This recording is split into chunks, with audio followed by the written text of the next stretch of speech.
예, 말씀드린 대로 오늘부터는 성경 파노라마라는 제목으로 금년도에는 창세기부터 요한계시록까지 아마 내년 3월달까지는 연장해야 할 것 같습니다. 그렇게 매주 한 권씩 말씀을 상고하겠습니다. 이 점을 꼭 기억하시고 금년에는 우리 모두가 다 성경을 필히 알아가시는 그런 한 해로 믿음 생활 하겠습니다. 성경을 알자. 힘써 알자. 바이블 파노라마. 말씀으로 새롭게 태초의 은혜를 경험하는 시작. 창세기, 출애굽기, 레위기, 민수기까지 함께 하겠습니다. 자, 그럼 먼저 창세기 이렇게 제목을 올립니다. 창세기 1장 1절 말씀이 본문 말씀이 되겠습니다. 제목은 창조, 타락, 그리고 구원의 약속 이렇게 제목이 되겠습니다. 자, 말씀을 들어가기 전에 먼저 할머니의 마음을 읽는 필사의 시간 이렇게 말씀을 드립니다. 예, 제 어린 시절의 한 편지에는 할머니의 대필자로 채워져 있습니다.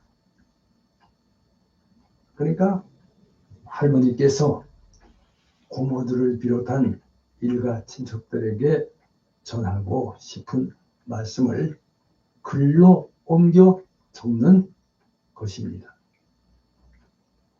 예, 저의 역할은 단순한 속기가 아니라 할머니의 구술을 토시 하나 틀리지 않게 받아 쓰는 대신 그 말씀 속에 담긴 깊은 뜻과 진심을 포착하여 읽기 편한 문어체로 정갈하게 옮겨 적는 작업이었습니다.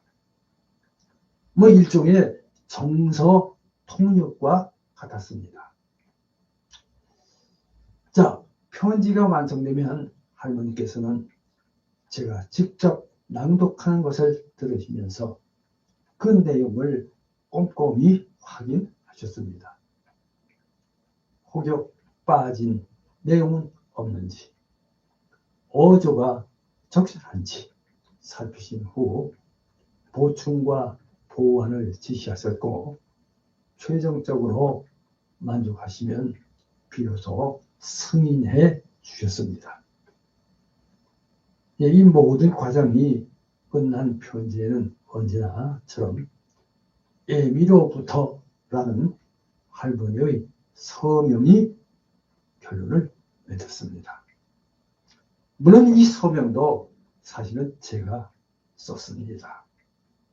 받은 분은 비록 글씨가 손주인 저의 글씨임을 알았지만 그 편지는 의심할 여지 없이 할머니의 진실한 마음이 담긴 친서로 받아들여졌습니다. 예, 대필자인 저의 필체를 넘어 할머니의 목소리가 온전히 살아 숨쉬는 귀한 글로 이해되었던 것입니다. 트위스터의 고모께서는 이 서신을 마치 어머니의 분신처럼 귀하게 간직하셨습니다. 그래서 할머니가 그리울 때마다 주머니에서 꺼내 읽으시며 때로는 눈물을 훔치고 때로는 환하게 웃으셨다는 그런 이야기를 훗날 들었습니다. 물론 고모에게 있어서는 그 편지는 단순한 종이 뭉치가 아니라 시공간을 초월하여 어머니의 온기와 사랑을 전달하는 영원한 매체였던 것입니다. 이 경험은 훗날 저에게 있어서 성경의 진리를 깨닫게 하는 통로가 되었습니다. 그래요.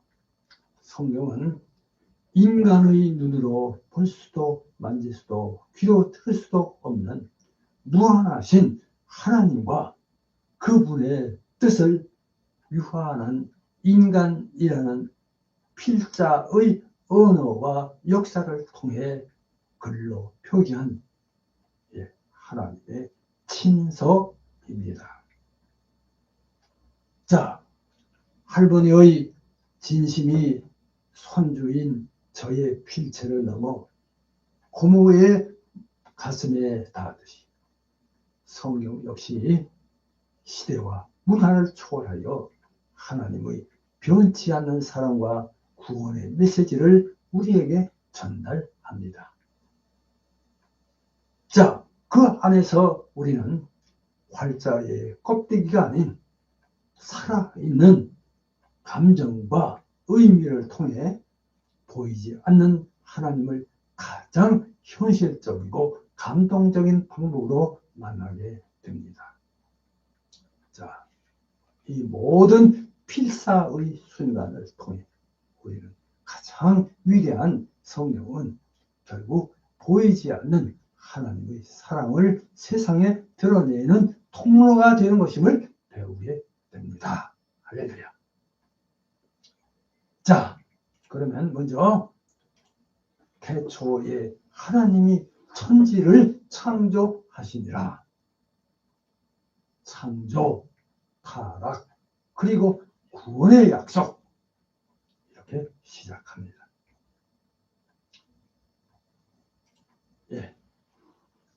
모든 것의 시작, 창세기. 여러분, 오늘 저는 모든 것의 시작을 담고 있는 성경의 첫 번째 책, 바로 창세기를 여러분과 함께 살펴보고자 합니다. 여기 창세기는 시작과 근원 그리고 탄생이라는 의미를 가지고 있습니다. 물론 이 책은 우리가 사는 세상과 인류의 기원뿐만 아니라 죄의 시작과 하나님의 구원 계획이 어떻게 시작되었는지를 알려주는 가장 근본적인 책입니다. 창세기는 그저 단순한 옛날 이야기가 아닙니다. 이 안에는 우리의 존재의 의미, 죄의 본질, 그리고 인류를 향한 하나님의 변함없는 사랑과 약속이 담겨져 있습니다. 오늘 말씀을 통해 창조주 하나님을 깊이 만나고 우리의 삶을 새롭게 조명하는 귀한 은혜가 있으시기를 주님의 이름으로 축복합니다.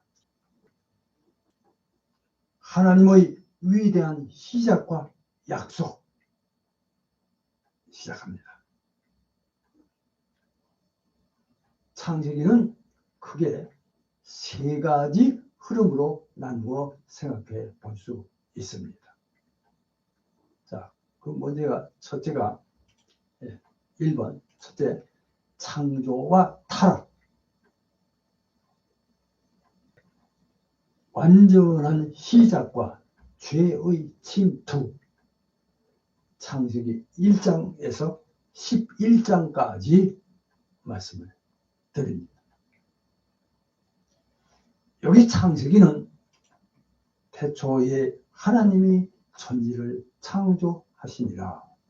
창세기 1장 1절을 이 선언으로 시작됩니다.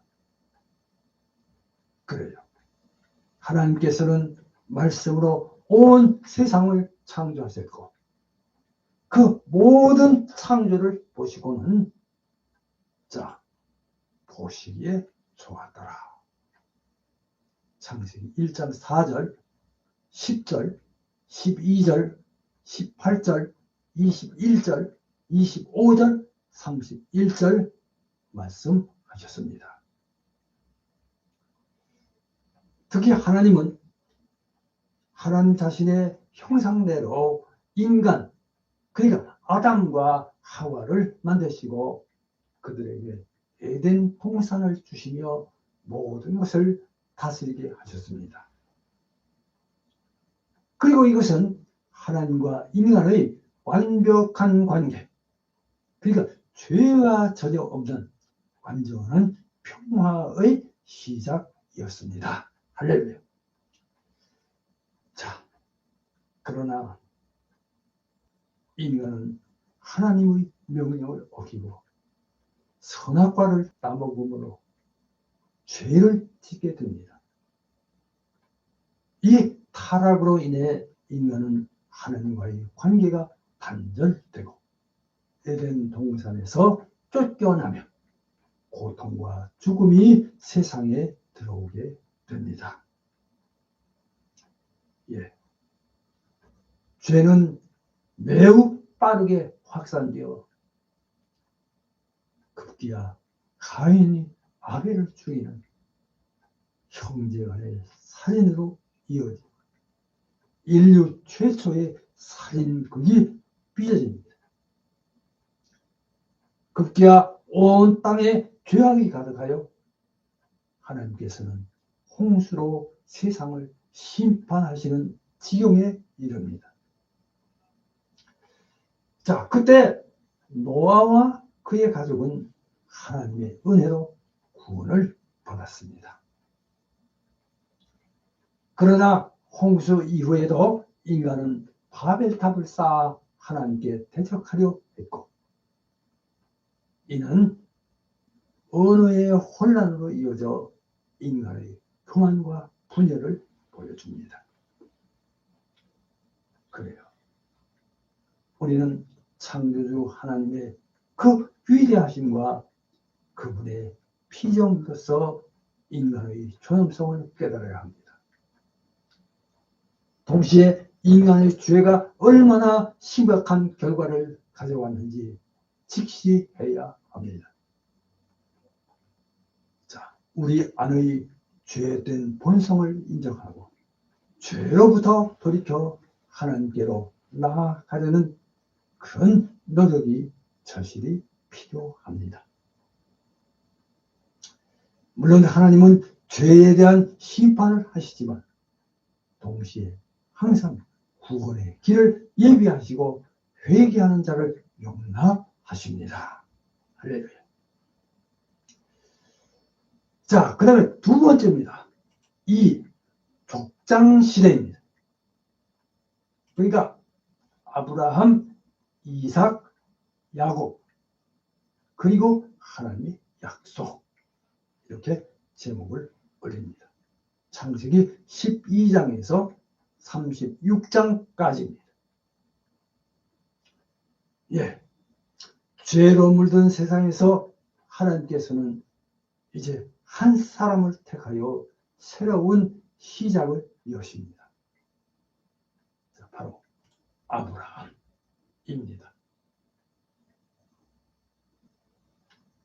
하나님은 갈대아 우르에 살던 아브라함을 부르시고는 너는 너의 고향과 친척과 아비의 집을 떠나 내가 네게 보여줄 땅으로 가라. 내가 너로 큰 민족을 이루고 네게 복을 주어 네 이름을 장대하게 하리니 너는 복이 될지라. 창세기 12장 1절에서 2절 말씀입니다. 그렇게 약속하셨습니다. 이제 아브라함은 이 약속을 믿고 순종하여 약속의 땅 가나안으로 향합니다. 자, 물론 아브라함의 삶은 믿음의 여정이었습니다. 그는 실수도 했지만은 하나님의 약속을 굳게 붙잡고 믿음으로 살았습니다. 그래서 하나님께서는 그의 믿음을 보시고는 그를 의롭다 여기셨습니다. 자, 아브라함은 아들 이삭을 얻었고 이삭은 야곱을 낳았습니다. 자, 여기서 야곱은 야복 강가에서 하나님과 씨름하여 이스라엘이라는 이름을 갖게 됩니다. 12명의 아들을 낳아 이스라엘 12지파의 조상이 됩니다. 이 족장들의 이야기는 하나님의 신실한 약속과 인간의 연약함, 그리고 그럼에도 불구하고 그 약속을 이루어 가시는 하나님의 섭리를 보여줍니다. 그래요. 하나님은 오늘날에도 우리를 부르시고 우리와 언약을 맺으시는 분이십니다. 여기 아브라함처럼 우리는 하나님의 부르심에 믿음으로 순종해야 합니다. 우리의 삶이 비록 완전하지는 못하고 실수투성이라 해도 하나님은 우리의 믿음을 보시고 우리를 의롭다 여기시며 그분의 약속을 신실하게 이루어 가십니다. 예. 우리는 하나님의 약속을 붙들고 인내하며 나가야 합니다. 할렐루야. 자, 그 다음에 마지막으로 세 번째입니다. 3. 요셉의 이야기입니다. 고난 가운데서의 하나님의 섭리와 구원, 이렇게 제목을 올립니다. 창세기 37장에서 50장까지입니다. 예, 여기 창세기의 마지막 부분은 자, 야곱의 즉 이스라엘 그 야곱의 아들 요셉의 이야기를 중심으로 합니다.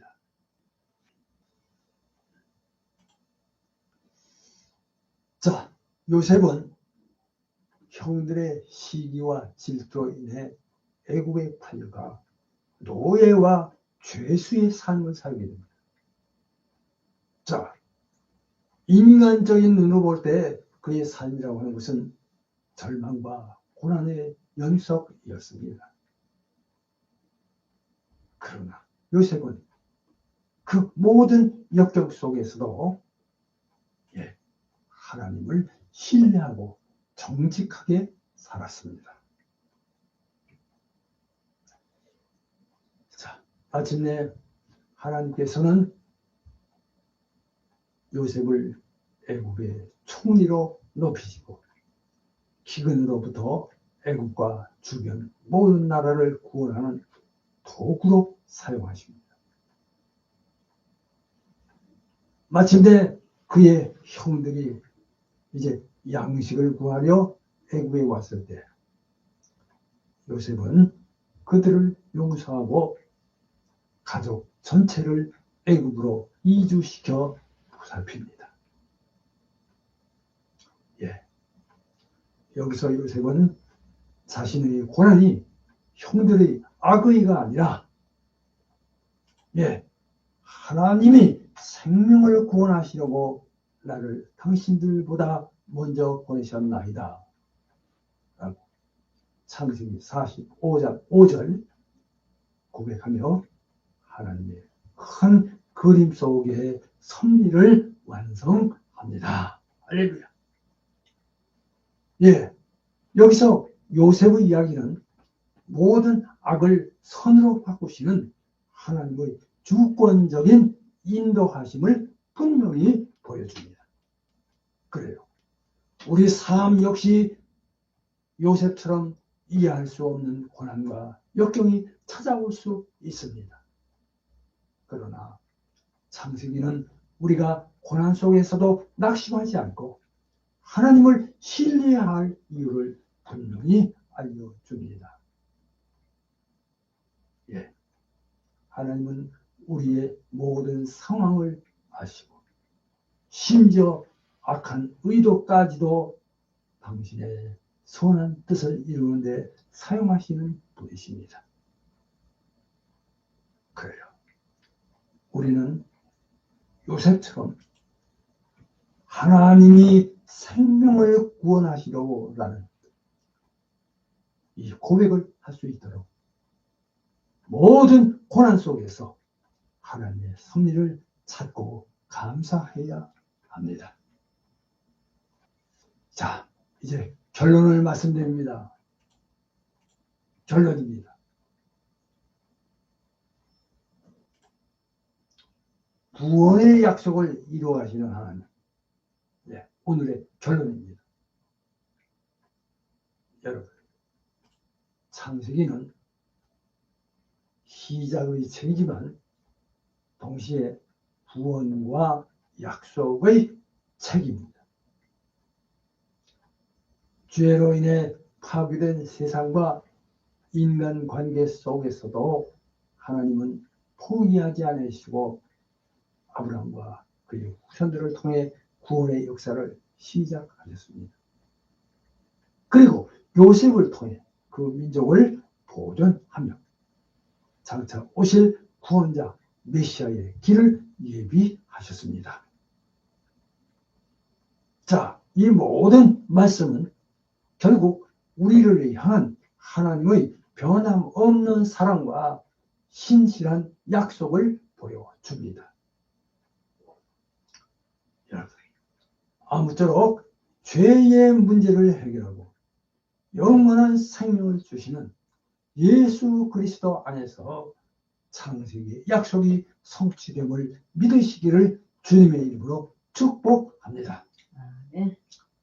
이제 우리는 창조주 하나님을 경외하고 죄를 멀리하며 아브라함처럼 하나님의 약속을 믿음으로 붙잡고 요셉처럼 고난 속에서도 하나님의 섭리를 신뢰하며 살아가야 합니다. 우리의 삶이 하나님의 위대한 구원 계획 속에서 의미 있는 존재임을 깨닫고 하나님의 영광을 드러내는 그런 복된 삶이 되시기를 주님의 이름으로 다시 한번 축복합니다. 할렐루야. 기도합니다.